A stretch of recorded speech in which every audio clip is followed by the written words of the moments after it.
I'm going to be really forceful around here because people are, I don't know, earlier on I asked them to take out the garbage. I made a general announcement saying the male bathroom still has the garbage in there, and that garbage needs to get out of there. Still no one wants to take it out. I don't want to have to tap into my dark military side.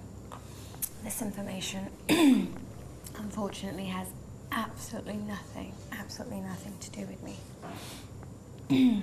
I'm only trying to tell you what's about to start coming next. I'm actually very serious. Because it pisses me off when people ask to do something and they don't do it.